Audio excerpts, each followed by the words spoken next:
اعوذ باللہ من الشیطان الرجیم بسم اللہ الرحمن الرحیم۔ آج ہم سورۃ البقرہ کی آیت نمبر 59 کا مطالعہ کریں گے۔ اس سے پہلے کہ ہم آج کی آیت کو تفصیل سے دیکھیں، تھوڑا سا اس آیت کا پس منظر دیکھ لیتے ہیں۔ سلسلہ کلام یوں چلا آ رہا تھا کہ بنی اسرائیل فرعون کی غلامی میں زندگی بسر کر رہے تھے۔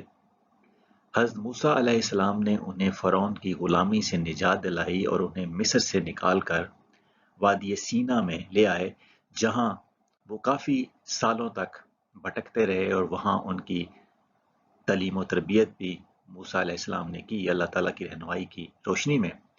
اور اس کے بعد ایک وقت آیا کہ ان سے ایک بات کہی گئی کہ وَإِذْ قُلْنَا ادْخُلُوا هَٰذِهِ الْقَرْيَةَ، اور یاد کرو اس وقت کو کہ جب کہا ہم نے کہ تم داخل ہو جاؤ اس بستی میں۔ تو وادی سینا یا صحرائے سینا میں زندگی بسر کرنے کے بعد ان کو ایک بستی میں داخل ہونے کے لیے کہا گیا کہ اب تم شہری یا تم آبادی والی زندگی گزارو۔ فَكُلُوا مِنْهَا حَيْثُ شِئْتُمْ رَغَدًا، پھر کھاؤ اس میں سے جہاں سے چاہو تم جی بھر کے۔ وَادْخُلُوا الْبَابَ سُجَّدًا، اور داخل ہو جاؤ تم اس شہر کے دروازے سے یا قریہ کے دروازے سے سجدن، سجدہ کرتے ہوئے یا عز و انکساری میں، اللہ تعالیٰ کی اطاعت شعری میں، جس کا کہ علامتی اظہار سجدہ ہوتا ہے۔ تم اطاعت شعری کا جذبہ لیے ہوئے اس شہر میں داخل ہو جاؤ۔ وقولوا حطۃ، اور یہ کہو کہ اے اللہ ہماری خطائیں جو ہم سے ہو گئی ہیں وہ ہماری ان کی مغفرت فرما۔ اور تم اس قریے میں جب داخل ہو تو فاتحانہ انداز میں داخل ہوتے ہوئے سرکشی اختیار نہ کرو، عاجزی اختیار کرو اور ان کے لیے بھی عام معافی کا اعلان کرو۔ پھر ہم نغفر لکم خطایاکم، ہم مغفرت کریں گے تمہارے لیے خطائیں تمہاری، تم سے جو خطائیں ہو چکی ہیں وہ ہم اس سے مغفرت کر دیں گے۔ جو خطا کار ہیں ان کو ان کی جو سزا ملنی ہے دنیا اور آخرت میں اس سے ہم محفوظ رکھ لیں گے، اور جو محسنین ہوں گے ان کو ہم اس سے بھی بڑھ کے اجر دیں گے۔ یہ تھی بیک گراؤنڈ۔ اب اس سے آگے آج والی جو آیت ہے اس میں کہا جا رہا ہے کہ فَبَدَّلَ الَّذِينَ ظَلَمُوا قَوْلًا غَيْرَ الَّذِي قِيلَ لَهُمْ، فَبَدَّلَ پھر بدل دیا یا تبدیل کر دیا۔ فا جو ہے یہ فا استئنافیہ ہے، اس کا ترجمہ یہاں پھر کیا گیا ہے یا دین۔ تو فا کے مختلف معنی ہیں، یہ ترتیب کے لیے بھی آتا ہے، تاکید کے لیے بھی، سببیت کے لیے بھی، یا شرط اور جواب شرط میں رابطے کے لیے بھی، یا عطف کے لیے بھی، یا زائد کے طور پر بھی۔ اس کا ترجمہ پھر بھی ہوتا ہے پس یا اس وجہ سے یا چنانچہ یا اس کے بعد یا بعد ازاں۔ یہاں اس کا ترجمہ پھر یا بعد ازاں کیا جا سکتا ہے کہ ان سے کہا کچھ گیا اور انہوں نے کیا کچھ، اس کے بعد انہوں نے تبدیل کر دیا یا بدل دیا۔ بدلا اس نے بدل دیا، فعل ماضی ہے۔ کس نے بدل دیا؟ بدل الذین ظلموا، جنہوں نے ظلم کیا۔ تو جو ظلم کرنے والے تھے یا ظالمین تھے انہوں نے تبدیل کر دیا، بدل دیا۔ اب ظلم کیا ہے؟ ظلم کے بارے میں ہم پہلے بھی تفصیل سے جان چکے ہیں۔ ظلم کے مختلف معنی ہیں، اس کی 5 مختلف جہتیں ہیں اہم۔ ظلم کا ایک جو بنیادی معنی ہے وہ یہ ہے کہ کسی چیز یا شخص یا ہستی کو جس مقام پر رکھنا چاہیے اس پر نہ رکھنا، یا کسی چیز، شخص یا ہستی یا بات کو جو مقام، حیثیت یا مرتبہ دینا چاہیے نہ دینا، خواہ کمی کر کے یا زیادتی کر کے۔ یعنی اگر اللہ کو اس کے مقام سے نیچے گرا دیا جائے تو یہ بھی ظلم ہے۔ کسی بت کو یا کسی انسان کو الوہیت کا درجہ دے دیا جائے، اس کا درجہ بڑھا دیا جائے، اس کا مقام بڑھا دیا جائے تو یہ بھی ظلم ہے۔ جس شخص کو جو عہدہ دیا جانا چاہیے اس کو جو جس کا وہ حقدار ہو وہ نہ دیا جائے، وہ بھی ظلم ہے۔ اور ایک جو بندہ جو اس کا حقدار نہیں ہے اس کو کسی عہدے پہ بٹھا دیا جائے، یہ بھی ظلم ہے۔ تو بنیادی معنی یہ ہے کہ کسی شخص، چیز یا ہستی کو اس کے جائز یا صحیح مقام پر نہ رکھنا۔ جیسے ظلم الارض کا مطلب ہوتا ہے کہ اس نے زمین کو اس مقام سے کھودا جہاں اسے کھودنا نہیں چاہیے تھا، اور ایسی زمین کو مظلومہ کہتے ہیں جس کو غلط مقام سے کھودا جائے۔ اسی طرح ظلم کا ایک معنی ہے جس کام کو یا جس بات کو جس وقت، موقع یا محل پر کرنا چاہیے اس پر نہ کرنا۔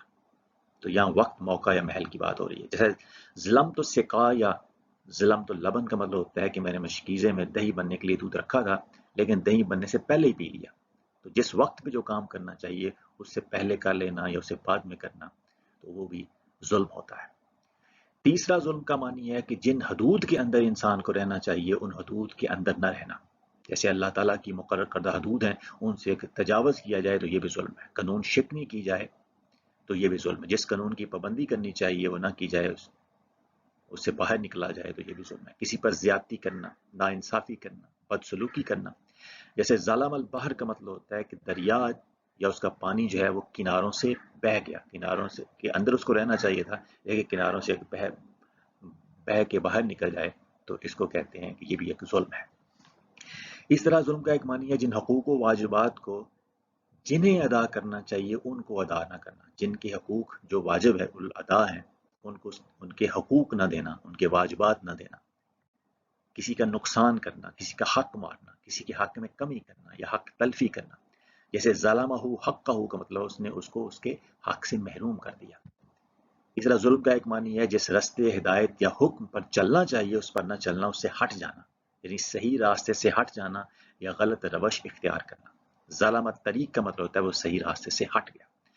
تو بنی اسرائیل میں جو ظالمین تھے، یعنی جو سیدھے راستے جو اللہ تعالیٰ نے ان کو بتایا تھا اس سے ہٹ گئے، یا جو لوگوں کے حقوق و واجبات کو ادا نہیں کرتے تھے یا ادا کرنا نہیں چاہتے تھے، یا جو اللہ تعالیٰ نے ان کے لیے حدود مقرر کی تھی ان کے اندر نہیں رہتے تھے، نہیں رہنا چاہتے تھے، ایسے لوگوں نے تبدیل کر دیا، بدل دیا قولا غیر الذی قیل لہم، قول کو، فرمان کو۔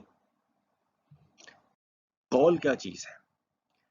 قول کا مطلب ایک تو بات ہوتا ہے، حروف کا مجموعہ جو بذریعہ نطق زبان سے ادا ہو، زبان سے یعنی کچھ بھی ادا ہو تو وہ ایک قول ہوتا ہے، جیسے وہ اسم بھی ہو سکتا ہے، وہ کوئی فعل بھی ہو سکتا ہے، کوئی حرف بھی ہو سکتا ہے، وہ لفظ بھی ہو سکتا ہے، جملہ بھی ہو سکتا ہے مفرد یا مرکب، کلام بھی ہو سکتا ہے، خطبہ بھی ہو سکتا ہے، ان سب کو قول عربی میں کہا جا سکتا ہے۔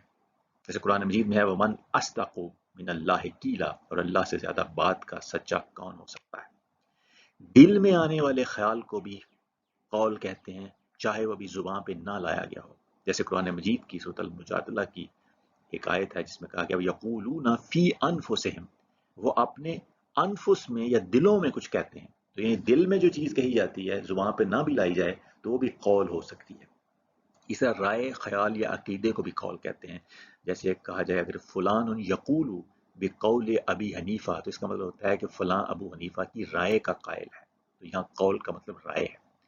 کوئی بات دل میں ڈال دی جائے یا الہام یا القاء کی جائے تو اس کو بھی قول کہتے ہیں، جیسے قرآن مجید میں ایک جگہ ہے قلنا یا ذوالقرنین، ہم نے کہا اے ذوالقرنین، تو ذوالقرنین کو کہ دل میں ایک بات اللہ تعالیٰ نے ڈال دی، تو یہ نہیں کہ اللہ تعالیٰ نے بول کے آواز نکالی جو ذوالقرنین نے سنی، بلکہ دل میں ایک بات ڈال دی، الہام یا القاء کر دی، تو اس کو بھی قول کہتے ہیں۔ اس طرح قول فرمان کو یا حکم کو بھی کہتے ہیں، جیسے قرآن مجید میں کہا گیا ایک جگہ پہ کہ انہ لقول رسول کریم، قرآن مجید کے بارے میں کہا گیا کہ یہ جو قرآن ہے بے شک یہ رسول کریم کا فرمان ہے، اور آگے ایک دو آیتیں چھوڑ کے کہا گیا ہے کہ تنزیل من رب العالمین، یہ رب العالمین کی طرف سے نازل شدہ ہے، تو رب العالمین کی طرف سے نازل شدہ جو رسول کریم کا قول ہے اس کو بھی اللہ تعالیٰ نے قول کہا ہے، جو اللہ تعالیٰ کا فرمان ہے یا حکم ہے۔ اس طرح لقد حق القول علی اکثرہم فہم لا یؤمنون، سورہ یاسین کی آیت ہے 7 نمبر، کہ در حقیقت ان کے اکثر لوگوں پر ہمارا فرمان یا ہماری بات سچ ثابت ہو چکی ہے، سو وہ ایمان نہیں لائیں گے، فہم لا یؤمنون۔ تو قول کے مختلف معنی ہیں، تو جو قول اللہ تعالیٰ نے ان سے کہا، جو فرمان ان کو دیا گیا، وہ کوئی خاص لفظ کا قول بھی ہو سکتا ہے اور ایز اے ہول حکم بھی ہو سکتا ہے جو اللہ تعالیٰ نے ان کو دیا، یا احکامات کا مجموعہ جو ان کو دیا۔ پچھلی آیت میں اگر دیکھا جائے تو ان کو جو کہا گیا تھا، پہلی بات یہ کہا گئی تھی قُلْ نَدْخُلُوا هَٰذِهِ الْقَرْيَةَ، کہ اس قریہ میں داخل ہو جاؤ۔ پھر ان سے ایک اور بات کہی گئی تھی کُلُوا مِنْهَا حَيْثُ شِئْتُمْ رَغَدًا، کھاؤ اس میں سے جہاں سے چاہو تم جی بھر کے۔ پھر اگلی بات کہی تھی وَادْخُلُوا الْبَابَ سُجَّةً، کہ شہر کے دروازے سے تم عاجزی اور انکساری میں اور اطاعت شعاری میں، یعنی اللہ کی اطاعت شعاری کا جذبہ لیتے ہوئے سجدن، سجدہ کرتے ہوئے داخل ہو جاؤ۔ تو اللہ کے احکام کے سامنے سر تسلیم خم کرنا یا اس کی کامل عطائت کا جو علامتی اظہار ہے وہ سجدہ ہے۔ اور پھر کہا گیا تھا قولوا حطۃ، اور کہو کہ اے اللہ ہماری خطائیں معاف فرما۔ تو ایک تو کہا جاتا ہے کہ کچھ لوگوں نے یہ حطۃ کی بجائے حنطۃ کہہ دیا، اس لفظ کو بگاڑ کے کچھ اور کہہ دیا۔ اور ایک خیال یہ ہے کہ ان کو جو بھی احکامات دیے گئے تھے، جو بھی اللہ کا فرمان ایز اے ہول تھا کہ تم نے اطاعت شعاری کرنی ہے، اطاعت شعاری کا جذبہ لیے ہوئے داخل ہونا ہے، اور یہاں اللہ کے احکامات کے سامنے سر تسلیم خم کرنا ہے، تو یہ سارا کچھ اس سے مراد ہے۔ فبدل الذین ظلموا قولا غیر الذی، غیر یعنی علاوہ، الذی اس کے جو، قیلا کہا گیا فعل ماضی، یہ پیسو وائس ہے مبنی للمجہول، لہم ان سے، لام پریپوزیشن اور ہم ضمیر جمع مذکر غائب۔ تو جو ظالمین تھے بنی اسرائیل میں سے، انہوں نے بدل دیا جو اللہ تعالیٰ کا جو فرمان تھا، یعنی انہوں نے کیا کچھ اور ان کو کہا کچھ گیا تھا، جو کچھ کہا گیا تھا اس سے ہٹ کے انہوں نے کچھ کیا۔ تو پھر اس کا نتیجہ کیا ہوا؟ فَأَنزَلْنَا عَلَى الَّذِينَ ظَلَمُوا رِجْزًا مِّنَ السَّمَاءِ، جہاں فا جو ہے یہ فا سببیہ ہے، کہ جو پچھلی چیز بات تھی، جو ان کا عمل تھا، وہ قوز بنا، سبب بنا اس کا کہ ہم نے اتارا، ہم نے نازل کیا، انزلنا اتارا ہم نے، فعل ماضی جمع متکلم باب افعال، علی الذین ظلموا، علی حرف جر پریپوزیشن، الذین ظلموا جنہوں نے ظلم کیا۔ تو پچھلے ٹکڑے میں بھی ظالمین کا ذکر ہے کہ جنہوں نے ظلم کیا، انہوں کو کہا کچھ گیا تھا، انہوں نے کیا کچھ۔ تو ایسے لوگ جنہوں نے کیا کچھ اور کہا ان کو کچھ گیا تھا، انہوں نے اللہ تعالیٰ کے فرمان کو بدل دیا کسی اور فرمان سے، تو ان کے اوپر اللہ تعالیٰ نے نازل کیا رجزا من السماء۔ اب رجز کیا ہے؟ رجز کا بنیادی معنی ہے اضطراب پہم، بے قراری، کپ کپی، لرزہ یا ارتعاش۔ جیسے عربی میں رجز البعیر کا مطلب ہوتا ہے کہ بیماری کے سبب اٹھتے وقت اونٹ کی ٹانگ کپ کپائی، بعیر کہتے ہیں اونٹ کو۔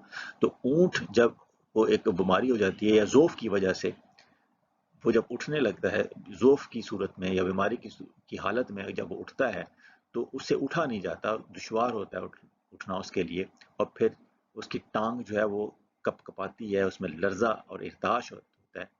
تو اس لرزے اور ارتعاش کے لیے بھی یہی مادہ جو ہے وہ استعمال ہوتا ہے۔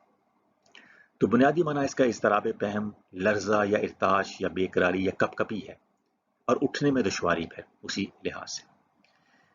تو اسی سے اس کا مطلب ہے عقوبت، سزا یا عذاب جو کپ کپا دے، تو ایسی سزا یا ایسی انجام کار کہ جو کپ کپا کے رکھ دے، بندے کو لرزا کے رکھ دے یا اضطراب پہم میں مبتلا کر دے، جس سے کسی قوم کا اپنے پاؤں پہ کھڑا ہونا دشوار ہو جائے۔ رجزا من السماء، ایسا عذاب جو یا تباہی جو خارجی اور سماوی حوادث کے ذریعے سے آئے، سما میں سے آئے۔ تو رجز کا ایک معنی گناہ یا بدعملی یا شرک یا بتوں کی پرستش بھی ہوتی ہے، جس کا نتیجہ لرزا دینے والی سزا یا عذاب ہو۔ تو رجز کا ایک معنی گندگی یا نجاست یا غلاظت بھی ہے، جسے دیکھ کر طبیعت میں اضطراب پیدا ہو جائے۔ اور رجز کا معنی ایک شیطانی وسوسہ بھی ہے جو اضطراب کا باعث ہو، وہ چیز جو دل میں اضطراب پیدا کرے اور قدموں میں لڑکھڑاہٹ جس سے آ جائے۔ رجز کے مختلف معنی ہیں۔ تو یہاں کہا گیا ہے کہ جو ظلم کرنے والے تھے ان کے اوپر رجز کا عذاب آیا، یا رجز والی پر آئی، جو وہ قوم جو تھی اس کو کپ کپا دینے والا، لرزا دینے والا اس کے اوپر عذاب آیا یا سزا آئی، جس سے وہ قوم اضطراب پہم میں مبتلا رہی اور اس قوم کے اپنے پاؤں پر کھڑا ہونا دشوار ہو گیا۔ رجز کا ایک معنی طاعون کی بیماری بھی طاعون بھی کہا گیا ہے، جو بھی ایک سزا یا عقوبت کی ایک شکل ہو سکتی ہے۔ تو فَأَنزَلْنَا عَلَى الَّذِينَ ظَلَمُوا رِجْزًا مِّنَ السَّمَاءِ، تو اللہ تعالیٰ نے جن لوگوں نے ظلم کیا ان پر ایسا عذاب یا تباہی وہ اللہ تعالیٰ لے کے آیا کہ جو ایک تو خارجی اور سماوی حوادث کے ذریعے سے آئی، اور وہ ایسی تباہی تھی اور ایسا عذاب تھا، ایسی سزا تھی جس نے ان کو لرزا کے رکھ دیا، وہ کپ کپا اٹھے اور ان کے لیے اپنے پاؤں پہ کھڑا ہونا پھر مشکل ہو گیا، کیونکہ انہوں نے اللہ تعالیٰ کے فرمان کو بدل دیا۔ اللہ نے ان کو کہا کچھ تھا اور انہوں نے کیا کچھ۔ بما کانو یفسقون، اب بما جو ہے یہ اس میں با جو ہے با سببیہ ہے، بوجہ وجہ بتائی گئی ہے کہ کس وجہ سے ان کو رجز من السماء کا عذاب آیا۔ وجہ ہے کانو یف، کہ وہ تھے نافرمانی یا قانون شکنی کیا کرتے۔ کانو فعل ماضی جمع مذکر غائب ہے، وہ تھے۔ یفسقون یہ فعل مضارع ہے جمع مذکر غائب، لیکن یفسقون اس فعل مضارع سے پہلے جب کانو آ جاتا ہے تو پھر اس کا ترجمہ ماضی استمراری سے کرتے ہیں، یعنی پاسٹ کنٹینیوس، کہ ان کی عادت تھی کہ وہ یہ نافرمانی یا قانون شکنی کیا کرتے تھے۔ تو جب کوئی چیز عادتاً کوئی کرتا ہے تو اس کے لیے پھر یہ ماضی استمراری کا صیغہ استعمال ہو جاتا ہے۔ کام یفسقون، وہ فسق کیا کرتے تھے۔ فسق کیا ہوتا ہے؟ فسق کا بنیادی معنی ہوتا ہے کسی چیز کا دوسری چیز سے باہر نکل کر برائی یا خرابی کا شکار ہو جانا یا برائی یا خرابی کا باعث بننا۔ جیسے کسی پھل، مثلا تازہ پکی ہوئی کھجور کا اپنے چھلکے سے باہر نکلانا، تو اگر کھجور کا گودا اپنے چھلکے سے باہر نکل آئے تو اس کو فسق کہتے ہیں۔ یا کسی بھی پھل کا جو گودا ہوتا ہے، جو کھانے والی چیز ہوتی ہے، جیسے آم کا گودا ہے، وہ اگر چھلکا پھٹ کے اس سے باہر نکل آئے تو یہ بھی فسق ہوتا ہے۔ اور جو چیز اپنے چھلکے کے اندر نہیں رہتی، پھٹ کے باہر نکل آتا ہے، وہ حصہ پھر خراب ہو جاتا ہے، خرابی کا شکار ہو جاتا ہے۔ اس طرح کسی جانور خصوصاً چوہے کا اپنے سوراخ سے باہر نکل آنا اور نقصان پہنچانا، اس کو بھی فسق کہتے ہیں۔ اور عربی میں فویسکا کہتے ہیں اس چوہیا کو جو اپنے سوراخ یا بل سے باہر نکل کر چیزوں کو نقصان پہنچاتی ہے۔ یہاں سے فسق کا جو مطلب ہے وہ یہ بنتا ہے کہ نکالا گیا ہے کہ حق کے دائرے سے یا اللہ کی مقررہ حدود سے باہر نکل جانا۔ جیسے چھلکا اللہ تعالیٰ نے ایک حدود رکھی ہوئی ہے پھل کے گودے کے لیے، اس حد سے باہر وہ نکل آئے تو وہ فسق ہو جاتا ہے۔ اس طرح جس چیز کو جس دائرے کے اندر رہنا چاہیے وہ اس دائرے کے اندر نہ رہے، جس پابندی کے اندر رہنا چاہیے اس سے باہر، اس کو وہاں سے پھاڑ کے باہر نکل آئے، تو حق کے دائرے سے یا اللہ کی مقررہ حدود سے باہر نکل آنا یہ حقیقت میں فسق کہلاتا ہے۔ یا قانون کے دائرے سے باہر نکل آنا، قانون کے دائرے سے باہر نکل کے کام کرنا۔ یہ قانون اللہ کا بنایا اور وہ دائرہ کے اسلام میں تو سب سے بڑا جو قانون ہے وہ اللہ کا بنایا ہوا قانون ہے، اس قانون کی شکنی کرنا، بریچ آف لا یا violation of rule of law. تو اس آیت میں دو جو ہیں وہ وجوہات بتائی گئی ہیں، ایک ظلم اور دوسرا فسق، جس کی بنا پہ وہ جو بنی اسرائیل کی قوم تھی اس کے اوپر رجز والا عذاب آیا، یعنی ایسی عذاب یا ایسا سزا جس سے وہ لرز اٹھے اور کپ کپا اٹھے۔